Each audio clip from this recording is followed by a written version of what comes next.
All right, he was the FBI agent at the very heart of the deep state, and as I have been telling you now for a long time, the biggest corruption, abuse of power scandal, sadly, in our history. Now, in 2016, he was the lead investigator in the Clintons' server probe. He played a lead role in writing Hillary Clinton's exoneration, of course, before the investigation, before ultimately conducting her investigation months later. Despite what we now have, which is incontrovertible evidence that Hillary Clinton was guilty of numerous serious felonies and crimes, he then immediately transitioned to the Trump-Russia witch hunt left-wing talking point. All the while, he has expressed a massive bias in favor of Hillary Clinton, who he was supposed to be investigating, and an extraordinary, extreme hatred, animus against Donald Trump to his FBI colleague, Mistress Lisa Page. All, by the way, on official FBI phones used to conduct official FBI business. Now, tomorrow, Lisa Page, well, she's set to testify like she was Wednesday before a closed-door session in Congress. We'll see. But today, for the very first time in a public setting, yes, Peter Strzok was now forced to begin to answer for his prejudice, his bigoted point of view before he did an investigation, including, by the way, texts and statements like these. Take a look. You want me to read this? Yes, please. Yes, sir. OMG, he's an idiot. Hi, how is Trump other than a douche? Melania? Trump is a disaster. I have no idea how destabilizing his presidency would be. And I'll preface it by saying this for context. Ms. Page said, not ever going to become president, right? Right? No, he's not. We'll stop it. Repeat that again. No, he's not. We'll stop it. I want to believe the path you threw out for consideration in Andy's office, that there's no way he gets elected, but I'm afraid we can't take that risk. It's like an insurance policy in the unlikely event you die before you're 40. What the F happened to our country, Lise? Okay, read it again that way. Sir, did you not, was it I not just wanted to intelligible? hear it You one just more want to time. hear it for me to repeat it? Please. Okay, sir. Sure, happy to indulge you. I can't pull away what the F happened to our country, Lise. What arrogance, what narcissism will stop it, an insurance policy? Now get this. Despite everything you just heard, Peter Strzok actually wants you to dispense of all the common sense that God gave you, and he wants you to spend all logic that you have, all rationale, and believe in this fantasy that his actions were not abusively biased and, frankly, in my view, corrupt. Watch this. Let me be clear, unequivocally, and under oath, not once in my 26 years of defending our nation did my personal opinions impact any official action I took. This is true for the Clinton email investigation, for the investigation into Russian interference, and for every other investigation I've worked on. It is not who I am, and it is not something I would ever do, period. I understand that my sworn testimony will not be enough for some people. After all, Americans are skeptical of anything coming out of Washington. But the fact is, after months of investigations, there's simply no evidence of bias in my professional actions. I'd like to know how many lawyers worked on that whole show that you just saw. What you just heard is a national scandal. It is a disgrace. Remember, it was him, Strzok, who called the president an idiot, abysmal, and his girlfriend, Lisa Page, called him loathsome and awful. And Strzok said Hillary Clinton should win the 2016 election 100 million to 0. And Donald Trump is bigoted, an enormous bleep. He's a disaster. He's a bleeping idiot. His presidency is bleeping terrifying. This is just a small sample, by the way, of what are hundreds of anti-Trump texts. Now, Congressman Trey Gowdy, he will be joining us tonight in just a few minutes. He called out this cancerous prejudice and discrimination. Take a look. Agent Strzok, despite the plain language of his texts and emails, despite the Inspector General's report, and despite common sense, doesn't think he was biased. He thinks calling someone destabilizing for the country isn't bias.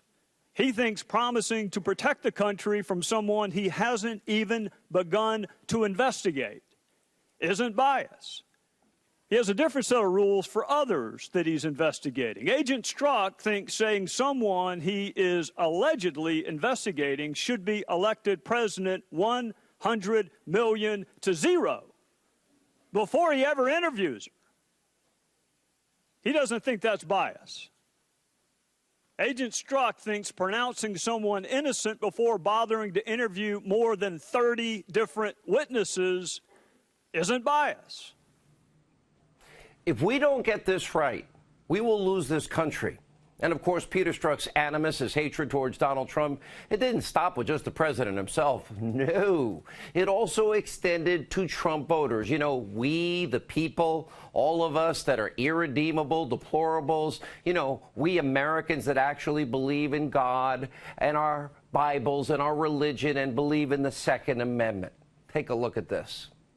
Let's discuss a text that hits home for me. On August 26, 2016, you texted Ms. Page, quote, just went to a Southern Virginia Walmart. I could smell the Trump support. And smell is in capital letters, all capital letters. What does Trump support smell like, Mr. Strzok? Sir, that's an expression of speech. I clearly wasn't smelling one thing or the other. What I was commenting on is living in Northern Virginia. What does that mean? What I meant by that was living in Northern Virginia, having traveled 100 and 150 miles south within the same state, I was struck by the extraordinary difference in the expression of political opinion and belief amongst the community there. And you described that as smell in capital letters. Sir, that was a choice of the quick choice of words in a text. All right. So earlier, seen or heard. Okay. So earlier, you had texted Ms. Page on that another part of Virginia, Loudoun County, which is, I think, in Northern Virginia, is, quote, still ignorant hillbillies, end quote. Is that what you meant? No, sir, not at all. That you consider Trump supporters to be ignorant hillbillies? Not at all. Smelly hillbillies that like Walmart. Now, you follow that exchange. Once again, Peter Strzok asked all of us, the American people, to suspend logic and believe he didn't really say what he was caught texting. Watch one more unbelievable, insane denial. You were both rooting for Hillary Clinton to win, and you both detested Donald Trump. Did you not? I think that's fair to say. Okay. And in fact, as we've learned, you apparently found Donald Trump supporters detestable too, like those around Loudoun, Virginia, as we've already heard, whom you called ignorant blanks. I'm not going to say that here, and that you had visited a Southern Virginia Walmart and could smell the Trump support. Don't you think that the American people, when they're paying your salaries, when they're paying for a fair and unbiased investigation by none other than the FBI, deserved a whole lot better than what those comments I just referred to reflect? Congressman, two things. One, I absolutely regret the appearance of some of those texts and wish I would have said or phrased or not said at all some of the things I did. Two, I disagree completely with your attribution to my views of Trump supporters. I never said that. I expressed no such thing. Now, no intelligent American would believe that denial with more verbal gymnastics than we actually saw. I never thought we could top this. Former President Bill Clinton. Remember, it all depends what is. Now, we were alone, but I never really thought we were alone. In order to believe these bizarre explanations from this verbal contortionist, you would literally have to suspend all sense of fact and fiction. And of course, Peter Strzok, well, he does think that the smelly, irredeemable, deplorable Trump supporters of Walmart, the hillbillies like us that believe in God and guns and Bibles and religion, we don't measure up. He thinks, yeah, I guess we're pretty dumb and he could just do whatever he wants. I have some bad news for Peter. He's not the infallible super patriot that he clearly has convinced himself he is. He lies to our face, and in the end, he's not going to get away with it. In other words, he's not above the law because the American people saw these lies today. We know a cover-up when we see one. By the way, so did Congressman Louis Gohmert. Take a look at this tense exchange. And you have come in here and said, I had no bias. And you do it with a straight face. And I watched you in the private testimony you gave. And I told some of the other guys, he is really good. He's lying. He knows, we know he's lying. And he could probably pass a polygraph. No, the disgrace is what this man has done. The gentleman from Texas will suspend for a moment. There is the disgrace. And it won't be recaptured anytime soon because of the damage you've done to the justice system. And I've talked to FBI agents around the country. You've embarrassed them. You've embarrassed yourself. And I can't help but wonder when I see you looking there with a little smirk, how many times did you look so innocent into your wife's eye and lie to her about Lisa? Mr. Chairman, this is outrageous. The credibility of a witness Shame is always on you, an Mr. issue. Mr. Chairman, please, there's Have you, Mr. Chairman, this is intolerable harassment of the witness. What's wrong with that? You need your medication. It is clear, it is obvious to every American with common sense. Peter Strzok definitely has an unfaithful relationship with the truth. Now, without a doubt, this is the greatest case of cognitive dissonance that I've ever seen in my life. He's out of touch with reality. He thinks only he knows what's right for America. It couldn't be more obvious. The poster child of what we now know as a deep state, thinking he knew better and knows better than we smelly Trump supporters. But predictably, in order to deflect, he used an all-too-common tactic of the left, launched into some attack, into some of the, quote, extreme folks on TV. And I have a response, just like yours truly. Take a look. I understand why people might think that, particularly based on the misrepresentations of extreme folks in the media, conspiracy theorists, folks in this body and elsewhere. And that's why I'm glad to be here today publicly, why I'm glad to hear that people are calling for the release of my private interview, so that people can judge for themselves who I am, what I said, and the facts, and not something that's being spun or misrepresented in some 10 o'clock talk show or other place. If you don't like the reporting and the truth and the investigations, I have an invitation to Mr. Arrogant One. And by the way, you can bring your girlfriend, Lisa Page, with you. We can do it right to my face. And I'll even offer you, Peter, what I offered your boss, Jim. 3 hours of radio on 570 of the best radio stations in America. And right here, thanks to our loyal viewers, the #1 show in all of cable news. I'll give you a full hour. I'll tell you what, I'll give you 2 full hours. We'll run it 2 days in a row, a 2-day extravaganza. If your track record is so impeccable and you really haven't done anything wrong, you're welcome. 2 hours and 3 on radio. Come and defend yourself. I'm not going to hold my breath. And believe it or not, in addition to Strzok's obfuscation, he actually confirmed a very important piece of information about the deep state. This is something we have been telling you about for months. As Strzok admitted, Christopher Steele's dirty dossier was in fact supplied to the FBI by Bruce Orr. Remember, Orr was the high-ranking Justice Department official during the Obama administration. He was married to Nellie Orr. She worked for Fusion GPS, who worked closely, yes, with the foreign national Christopher Steele, who sold us Russian lies to influence the election. Watch this. You said you did not personally receive documents from Mr. Orr, but the FBI did. Is that correct? That's correct. And you also said the FBI got documents from a different source in mid-September. Different source than whom? Different source from Mr. Orr. It was not Mr. Orr who provided the initial documents that I became aware of in mid-September. So Mr. Orr did not hand you the dossier?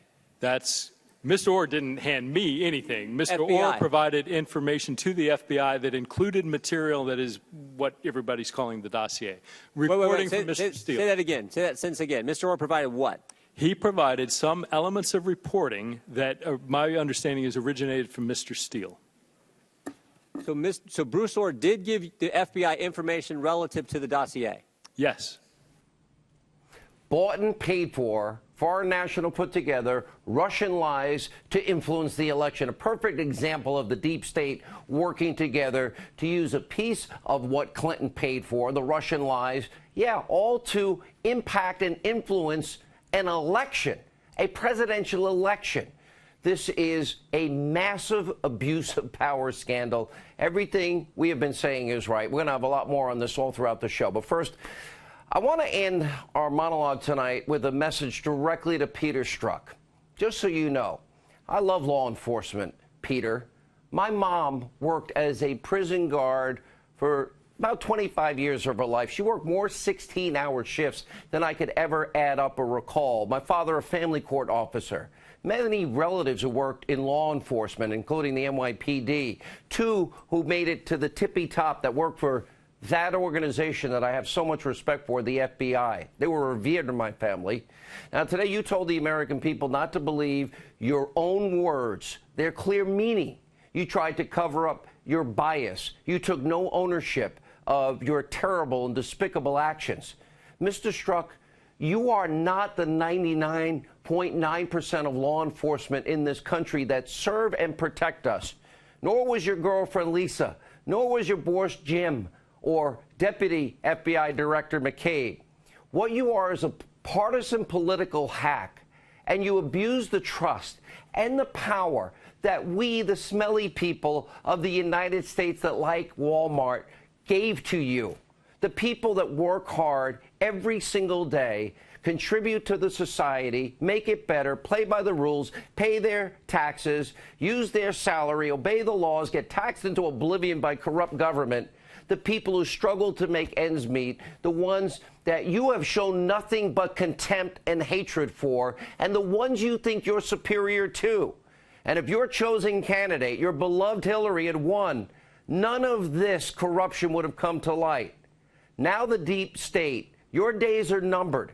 And we smelly Trump supporters, and I'm one, I'm an irredeemable deplorable, we will not rest. And all of your deep state colleagues, until they are held accountable for what you've done here.